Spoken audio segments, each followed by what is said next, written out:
मिथिनो गोनां नेमखान्थिफोर थुनफावथाय बादायलायनायनि आयदा बर' आइजो न'आव आरो बर' आइजो बायजोआव। सेथियाव दङ थुनफावथायनि लावथाया 30 मिनिटनि खम आरो 45 मिनिटनि बारा जानो मोननाय नङा। जौसाङाव मोनसे बादायारि हानजानिफ्राय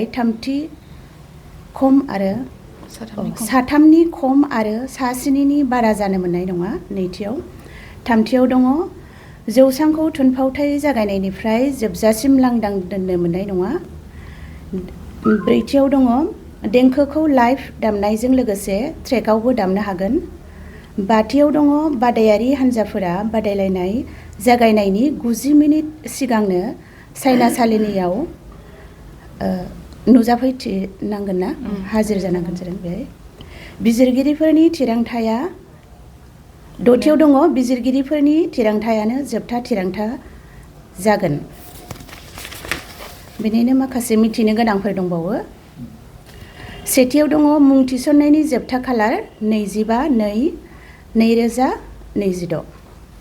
नैथियाव दङ मुं थिसननायनि मासुल 999 रां आरो मुं थिसनखांनायनि उनाव मासुलखौ फिदिंना होफिननाय जानाय नङा। बेयो 25 नङा 3सो जागोन, मार्चसो जागोन। आदसा बेयाव नै लिरनाय दङ ना? फराय ससे दानजानाय बे मिथिनो गोनांनिफ्राय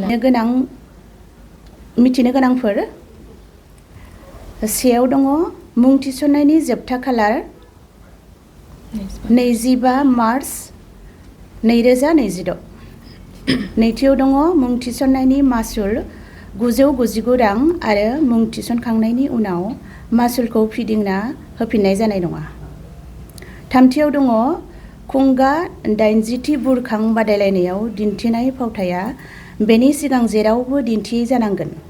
ब्रैथियाव दङ थुनफावथायनि गुबै बाथ्राखौ सिन'पसिसखौ 150 सोदोबनि गेजेराव लिरना 28 मार्च आरिमु साजायनायाव गोनांथि जानाय मुवा बेसादफोरखौ बादायलायनायनि सिगां थागथियारि खालामना लाफैनांगोन। खुंफुं आफादनिफ्राय सासे हेफाजाबगिरि थागोन। दथियाव दङ बादायारि हानजाफोरा दामजुफोरखौ लाबोफानो नांगोन। स्निथियाव दङ जानाय लोंनाय आरो थानायखौ खुंफुं आफादनिफ्राय राहा लानाय जागोन। दाइनथियाव दङ आरिमुआरिफोरखौ लाफाना मोनसे हानजाजों गासै सा 20 सोद्रोमा फैफानो हागोन। गुथियाव दङ बादायलायनायनि फिथाइखौ जोबथा सानखालि जोबथा थुनफावथाय जोबनायनि 3 घन्टा उनाव फोसावनाय जागोन।